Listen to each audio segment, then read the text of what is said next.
I became a marketing director of Vichy, but in Germany, which at the time was a brand of roughly 100 million euro. My first experience with a coach. I think the thing he taught me that I still say a lot to my husband as well is perception is reality. I was 35. I joined the executive committee of the country. I think I was 10 years younger than everyone else. How did you end up in the best country in the world? The land of beauty. Meet Ninell Sobiecka, CEO of L'Oréal Italy, the world's leading cosmetics group. L'Oréal operates in 150 countries and employs over 1,400 people in Italy alone. Ninell has had an incredible career starting from scratch in many roles across various countries, including Poland, France, Germany, China, Russia, and many others. By 35, she was already general manager of an entire division in Russia. She later managed a massive division in Asia, and since January 2024, Ninell has held the top position at L'Oréal Italy. Google Italy introduced us and made this interview possible, supporting my mission to reach the best Italian CEOs who have made innovation and technology their strength, and who are leveraging AI to improve processes and drive continued business growth. So I visited Ninell at L'Oréal's brand new Milan headquarters, which recently won the prestigious Metro Building Awards 2025. Once seated, as always, I started from the beginning. My childhood was anything but, let's say, ordinary. I was born in the late 70s in the communist Poland, and my mother was actually Russian, my father is Polish. When I was very young, my father, who was a journalist, had an opportunity to go to Russia, where I had a very classical upbringing. So I did music, piano, violin, figure skating, ballet, etc. And at the time I didn't have any dreams because I was too little, but my mother has always wanted me to be a ballet dancer or a famous pianist, so quite classical directions. Moja любимая еда, pizza. Твоя любимая еда пицца.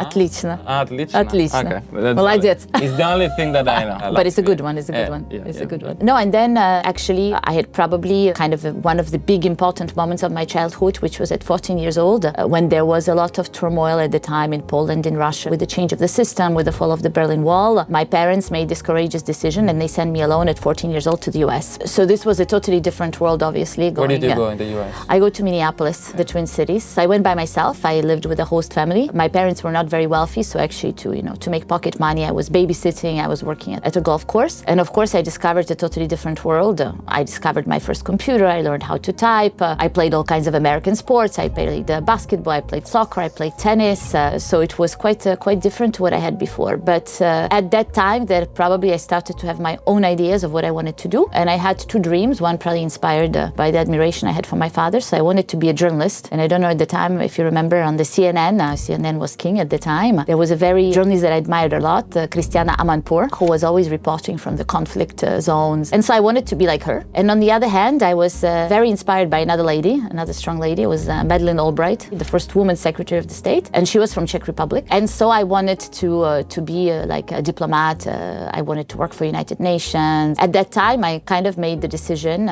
to study international relations and to become a diplomat. What went wrong? How did you end up in business? As you understood, I had to pay for a lot of things myself. My dream was to go to Georgetown to study international relations. And I took a year off to try to figure out how I can do this because I did not get the full scholarship. So I was around 17, 18 at the time. I started to work as a translator for an American company. And then after 1 year, I kind of figured out a way I could maybe continue on the path of that I wanted to continue. But my boss at the time told me, listen, are you sure you want to stop working? Because actually you probably learned in this 1 year more than you can learn at the university. And two, keep in mind that, you're a woman, you don't have any connections, you don't come from a big family. Probably if you study international relations, you will not become a diplomat, but you will be sitting in a consulate behind a counter issuing visas. Why don't you think about the business world? It's more open towards women, it gives you more opportunities, it's more concrete. I had a lot of respect for him, and it sounded logical what he said. And so I changed, let's say, my path a bit into that direction. Then, was that company in Minneapolis still? No, it was already PepsiCo. It was already PepsiCo, okay. yes. So I did some projects with them when I was part of the business club, a high school business club. I did a project with them that they did in terms of supporting students. So I made a presentation to this guy that then happened to be in Poland, and we stayed in touch. And he said, listen, I need a translator and I trust you. Yet I was obsessed at the time with getting a university degree, and not only, I wanted to get an MBA. And so at the end of 90s, beginning of 2000, I enrolled in probably the only or one of the three existing online programs at the time. There were two, I think, Open University and Heriot-Watt University based in Scotland. And so I did all of my undergrad and grad online, actually, which required a lot of discipline. Didn't have much of a life when I was between 20 to 25. Did you also manage to get an MBA? Yes, also online. And then I passed the exams on campus as well. So you could it was 1 week of presence, probably every 3 months on campus. But was it useful to study? Haha, good question. Yes, because I think it was actually, I found it very interesting to study while working because... You can apply what you learned. Yes, and you start to have your point of view. I remember that I was reading a lot of things and I was saying, it's not exactly my experience, and I kind of disagree. So then it was a bit tricky during the written exams because sometimes I had to really focus myself on studying what was in the book. And not so what I think and what's Yeah. real. So I had to answer like literally what was in the book because otherwise, I didn't want to fail. And having the title, finishing an MBA, was that useful for your career? I think back then, yes. Today, probably less so. At the time was the early 2000s. MBA was still something that was important. I still remember, especially in France, all the candidates were coming from just the top business schools, etc. I think today that has changed a lot. So Ninell began her career in Poland working as a translator for PepsiCo. During these years, driven by her great ambition, she also decided to get an MBA to accelerate her corporate growth. Pepsi was a bit my first learning ground, which was not about marketing because I was doing translation assistantship, but I learned how business works. This was, by the way, very helpful to be the translator because I was a bit the gray shadow. So I got to discover, all the areas of business because I was there for the financial meeting, for the shareholder meetings, for the client meetings, for the marketing meetings. So I was translating, but I was learning a lot. It was like an MBA in itself, All the secret information. Probably better than MBA. And then, but the reason I left Pepsi actually is because they were restructuring, and originally they offered me a job in Hungary, in Budapest, and I was super excited. And then they said, no, but finally we want you to stay in Poland. And I was so excited about the Budapest that I said, no, but I want to do something different. And so I was super lucky to be hired at the time by Danone in Poland as a product manager. And it was my first true marketing experience. So Ninell, thanks to her MBA and personal initiative, went from translator to product manager, switching companies to join Danone, still in Poland. There, she stopped translating and gained her first real marketing experience. I think this is the place where I really discovered consumer and marketing. This was the huge value for me of Danone. I was a sole performer, so I didn't have a team. I would have stayed at Danone, but it happened that my life was taking me to Paris for personal reasons because I had a French boyfriend. And I said, okay, I want to move to Paris. Actually, Danone offered me a role, but I didn't think the role was something that I wanted. And at the time, the market was very dynamic, was like 2000, 2001, I think, because there was a lot of startups at the time. It was the very, very beginning of the digital revolution. And so a lot of the kind of people with 4 or 5 years experience from big multinationals were leaving to work there. So they were looking for people to work for multinationals. So actually, I got quite a few interviews. I was not expecting. In Paris, I think I interviewed with 3, 4 companies, and actually a couple of them were willing to offer me a job. And they were willing to offer me a better job than Danone. And so I said, okay, I go for it. In the meantime, I broke up with my boyfriend. Without boyfriend, stay in Poland, or with no boyfriend, go to Paris, I go to Paris. And so that's how I ended up in Paris, working for Henkel. And that's how I entered beauty and cosmetics. For the manager again? Yes, like senior product managers. With a small team, I had 2 juniors and one intern. Was the first managerial experience? Yes, a little one, but the first one, yes. I would say I loved it, but I went from being probably one of the best marketeers at Danone to being surrounded by a lot of really strong marketeers. So I felt like I really had to work super hard just to prove that I'm a part of the group and not, be quite easily one of the best, which was more the case of Danone in Poland. Yes. And did you manage to stand out? After some time, it took some time. I did a very successful launch of a new brand, a shampoo brand, Gliscour, on the French market, which was noticed by the international management in Düsseldorf. And that's how I ended up moving to Düsseldorf in the international brand manager role, which was probably my first experience also in managing multinational teams. I was not responsible for the German market, paradoxically. I speak fluent German, but I learned it a bit later. It was my first product development experience because I was actually working on developing products. What kind of products? I worked on styling. Hairstyling? Hairstyling, yes. So I was working actually on the South Europe. My first contact with Italy was at the time, was France and Italy were my biggest markets. We did this beautiful renovation of the Taft brand at the time. And for the cans, I wanted it to be brushed aluminium and I wanted it to be blue. It was inspired by the Yves Klein blue. I was at the time going a lot to Côte d'Azur because I had another French boyfriend on the Côte d'Azur. And there is an Yves Klein museum there. And so I fell in love with this blue. And I remember I brought it to the makers of the materials and I said, I want this blue. And then for 3 months, I was trying to get that blue. Did you get it? I got it. Of course I got it. You got it. Okay. After Danone, Ninell moved to work for Henkel in Paris, her first experience in cosmetics. After a successful launch, she was noticed by management and transferred to Düsseldorf, Germany, to become international brand manager. Thanks to this experience, she soon joined L'Oreal.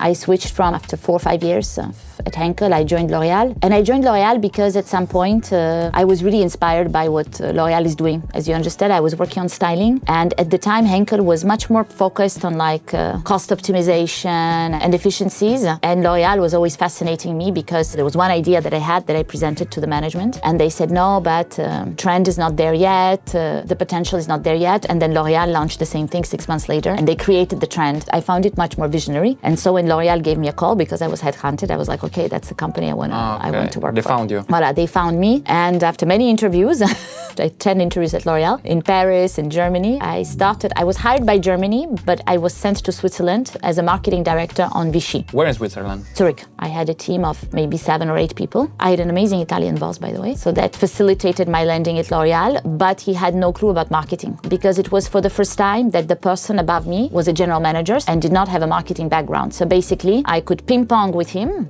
but he was not the expert of the métier. You had the last word. I had the last word. And responsibility also. Yes. But it worked. It worked, yeah. Yes. So after 1.5 years, they brought me back. I became a marketing director of Vichy, but in Germany, which at the time was a brand of roughly 100 million euro. It was the biggest country for the world for Vichy. I had a team of around 20, 25 people. And I'd say, yes, this was probably the first real experience in management, which was not easy, by the way. My first experience with a coach, with a management coach. Oh, interesting. Yes. And what did you learn with the coach? I learned, I think, a lot about empathy and understanding motivations of other people. Because, as I say, it was my moment. I always call this moment, where you go from being the most shiny apple to being the tree that holds the apple. So this transition to being actually someone who has to enable the team is not an obvious one to make. I had to understand that the others maybe were working in a different way, that were maybe not always as fast as me, that needed maybe longer time to understand, that maybe needed not a visual explanation, but a written note. So to understand this multiplicity of the profiles of people, of personalities of people, and that you cannot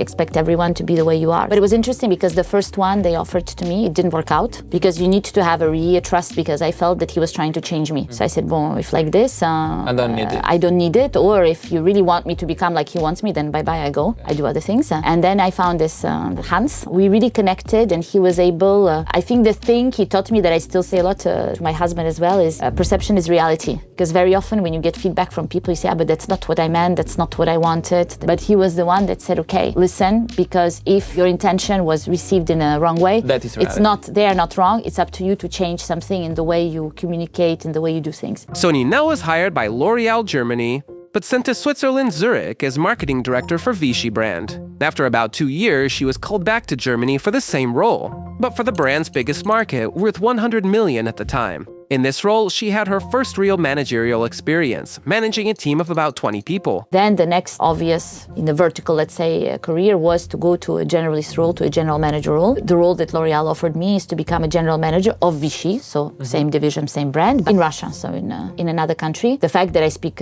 fluent Russian was, let's say, definitely a plus. But of course, it was the first time that I was in charge of areas which were not my areas of expertise. I had a financial control in my team, commercial. Commercial is always a big stretch. How do you manage people that are much better in their métier than what you are, and you still have to bring them value, etc. How do you do it? So I think common sense is very helpful. So I would say a mixture of this common sense and trust the experts and try to really understand what is the value that I could bring. From Germany, she moved to Russia, becoming general manager, still for Vichy brand. In this new role, she went from managing 20 people to over 200. In Russia, I stayed 5 years. In a role, I stayed 3 years, and then I got promoted to take the general management role, but of the whole division. Oh, okay. So from a brand to division. We have 37 brands, so you can be a GM of the brand, but then we have 4 divisions. So I was in charge of L'Oréal Dermatological Beauty. So it's brands such as Vichy, which I was in charge of, and which was the biggest brand. Today, it's La Roche-Posay, SkinCeuticals, CeraVe. The things that you find in the pharmacy. Exactly. I was 35. I joined the executive committee of the country. So this was for sure a step. Because from the business, in a way, I was already working on the biggest brand. I already had experience, let's say, with all the domains. So even though I had more brands, but I knew the clients, I knew the distributors, I knew the business model. So I think the stretch was not in that sense. The stretch was really to enter the management committee. I think I was 10 years younger than everyone else. I was the first woman for a couple of months. Then we were 2 of us. So that was also quite interesting. So I was reporting to the CEO of Russia. And then I got the pleasure of my first crisis, first financial crisis, which happened in Russia with a bit of a delay at the time. There was a huge devaluation, basically times 2. But at the time, Russia was very complex because even the rand rents of the apartments of expats were signed in dollars, or wow. or the car fleet at the time. You could not lease in Russia in rubles, you have to lease in dollars. So we did a huge renegotiation of the car fleet, because imagine all of a sudden you have to pay double. Yeah, it's like all your expenses are double. Double, because they devalue it. So even like the rental of the cars for your employees becomes double. So what do? Do you do like 500,000 versions of the plans? I mean, it's useless. So at some point you just have to be calm and go through this moment. Again, there were a lot of people, because it was not the first financial crisis that was there, of big devaluation. So you learn from each one, like not to overreact, not to triple the prices, not to never stop delivering. After 3 years, she was promoted to general manager of L'Oreal Dermatological Beauty Division, still for Russia. At that moment, Nina was only 35 and also joined the company's executive committee for the country, reporting directly to the CEO for Russia. After that, where did you go? I went to Asia for almost 1 year, to Shanghai and then Hong Kong. So I was promoted, was probably the most pivotal, I would say, role in my career. I got promoted to be the vice president for the Asia Pacific region for the dermatological beauty division. K-pop, K-beauty was a trend, obviously in Korea, was a huge trend in China already. Obsession with the K-pop and K-drama. But I also had, in my scope, emerging markets such as India, Thailand, Vietnam, but also Australia and New Zealand. First, it's very different from Europe. Second, all the markets are totally different, because you have to think that if you have that zone,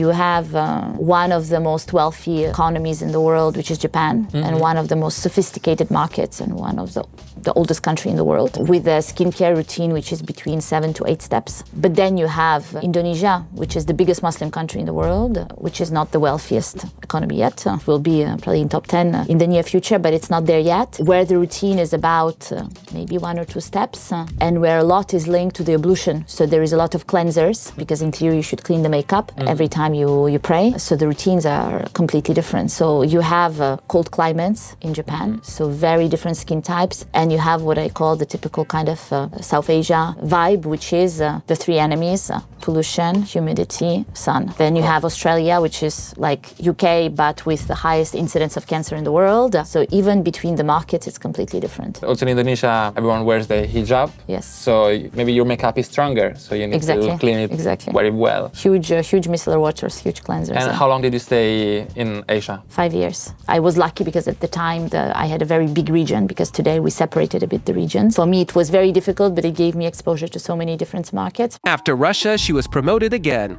this time vice president of the same dermatological beauty division, but for the Asia-Pacific area.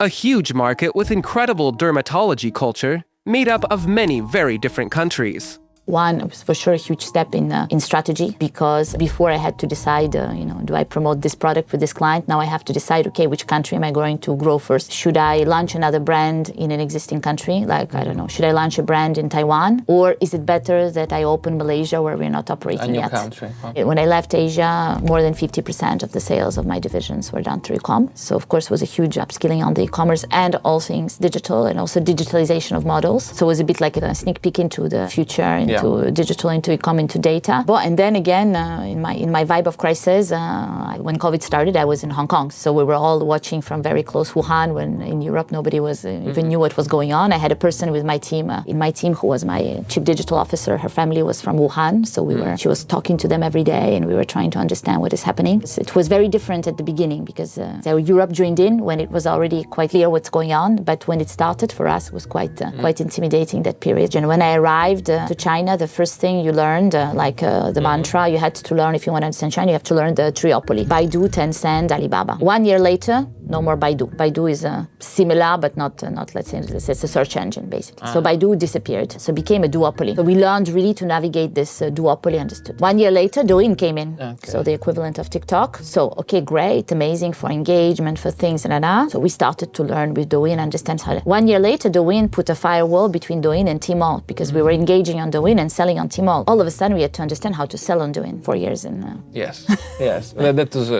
Now we have. So every year there is a tectonic shift. Okay, but back to her career. At that time, we said, okay, I want my next role to be a country CEO role, and so we discussed with the group that it should be a big strategic country, and so there was an opportunity to go to Russia at the time, already combined with Central Asia, so the 10 countries of Central Asia as well, as a CEO. So I ended up going end of 21 to Russia as a CEO of Russia. How long did you stay there as a CEO in Russia? 2 years, 2 years. 2 years, and then you went to Italy. Yes. So at the end of 2021, she moved back to Russia, this time as CEO. But after a couple years was appointed President CEO of L'Oréal Italy. But how did this transition happen? How did you end up in the best country in the world? The land of beauty. Yes. I wanted to come back a bit to Europe because I was out of Europe more than 10 years. And I think one of the intentions of the group as well was to bring some of the people that have this Asia experience for the reasons, I mentioned to you, because it's a bit sometimes a peek into the future, in particular in terms of digitalization, e-commerce, etc. I love being in Italy. I mean, we call it here, we always refer to Italy as land of beauty in all of its facets because it's beautiful from the art, from the design, from the fashion, from the inspiration that it gives. It is a very meaningful, still it's a very big beauty market. It's one of the big markets in the world. But beyond that, it's a huge source of inspiration. It's a huge source of talents, not only talents for Italy, but also talents for the group.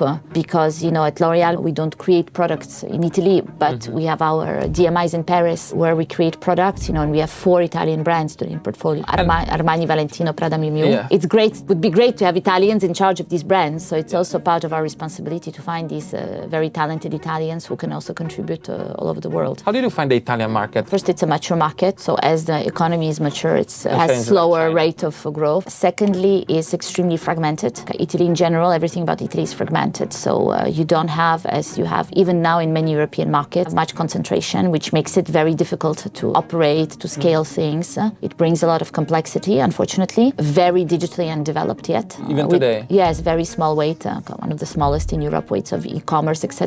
Can you say pretty much? In the market, around 10%, a bit more than 10%, yeah. So growing fast, but still not there for a number of reasons. You can start talking about fiber optics, or we can start talking about payments. So there's many barriers, let's say, to develop. So that's a bit if we look at the distribution, let's say, if we look at the consumer, second oldest market in the world. So incredible opportunity on boomers, on anti-aging products. Very demanding consumer into aesthetics, into really preserving the beauty for a long time. Italian women, they feel themselves old about 15 years later than the world average. Italian women feel older later and therefore are willing to invest, to buy, to enjoy the beauty products. Even in Milano, I'm blown away, how many times I go to the events and at 11 o'clock I'm tired and there is all these amazing women who are, in their 60s or 70s that are still enjoying the dinner, that are very fashionable, that have amazing makeup, that enjoy their life. I get advice for what I should see during Design Week from an aunt of my husband who is like, I think, 75. And she does all the Design Week and sees everything, so isn't really enjoying her life. These very active and very, very engaged boomers. A higher penetration of makeup. So this, if we go to the younger than in Europe. So overall, a consumer that is quite sophisticated, quite involved in beauty, which is good for us. If you have to say the most difficult thing as a manager that you had to face before coming to Italy, and now what's the most difficult part of managing the Italian market? I think before, especially in my previous role, to manage agility and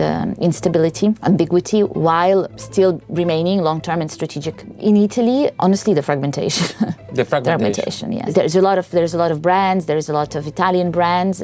There's a lot of regional, there's a lot of regional brands. There's a lot of regional specificities. There is a bit of concentration for sure. It will come like everywhere, but it's coming slow. It has its advantages as well, because I say there is some research saying that Italy is, it's a country of older people. It's becoming a country a lot of single people as well, of single households. And for them, going to, your closest perfumery or a pharmacy or a small shop is also a way to communicate, is also a way to create relations. For you personally as a manager, what do you think was the most difficult things for you? Maybe it takes a bit longer sometimes in Italy to build trust, but then the path is always a bit the same. You have to build trust, you have to build a strategic frame, you have to make sure that you have a strategy and people follow you. For someone that doesn't know how it works, tell me, how's your day? What does it mean to be the CEO of the Italian market? Well, first, I don't have a typical day. I think if I had a typical day, I would be doing a different job, so that's what I enjoy the most. But for sure, I spend a lot of time in meetings, whether it's one-on-ones, whether it's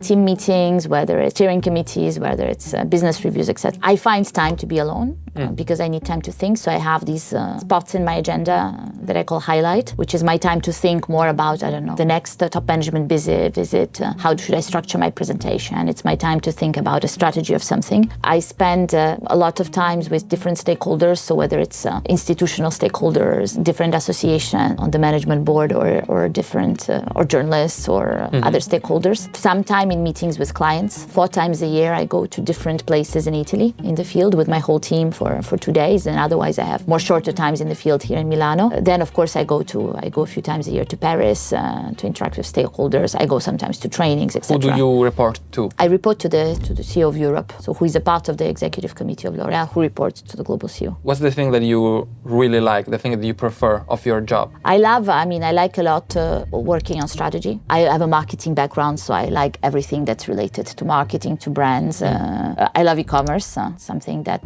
I believe that it's one of the key things to drive the growth, but then I also enjoy these topics because they're very, very fast, they're very actionable. But then above all, I like to spend time with people. So I always, almost every day I have lunch with someone else. So it's my way, we're not far from 1,500 people, in Italy, 1,435, but I try to, in each lunch, to get to know someone new, to spend time with new people, to spend time with the trainees, with the MTs. How many reports do you have? I have 13 direct reports. And if I want to have a career like yours, but today, what should I do? But I think you need to have a mix of patience and courage, because I think at the end of the day, you still need to go gain experience and to go through some steps to gain some wisdom. So you need to be willing to put the time, to do the experience, to go through it. Imagine I just got hired with a basic role. What are the things that I have to do to make myself interesting change, to do the step and become a manager eventually in the future? On one hand, you have to deliver the results, because we are a performance-based, excellence-based company. Working well and a lot. Voila, this hasn't changed. I hope this doesn't change. So the results, let's say that's what we call meritocracy. And we promote based on that and not based on have you been 5 years in a role, because you can do maybe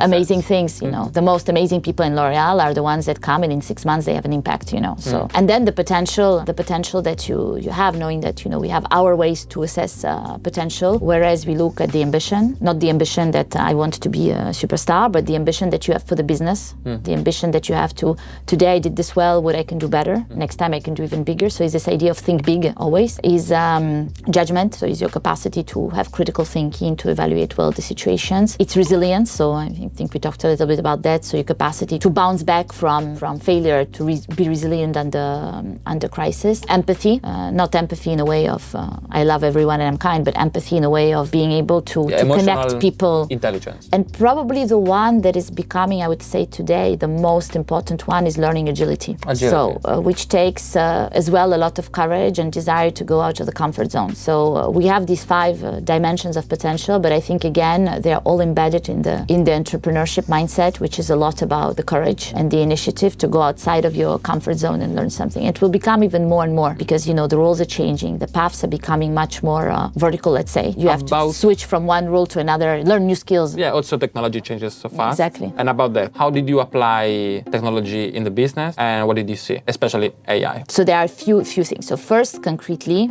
because there's the big projects and there is the concretely everyday life. So we gave for our employees and for myself as well an opportunity to really experiment with it every day. So working also together with Google, we have our own, let's say, AI assistants, which we are multiplying because they are specific to my role, to some other functions, whether it's legal, whether it's marketing, whether it's market research. So it's this notion of being augmented employees, of using it every day.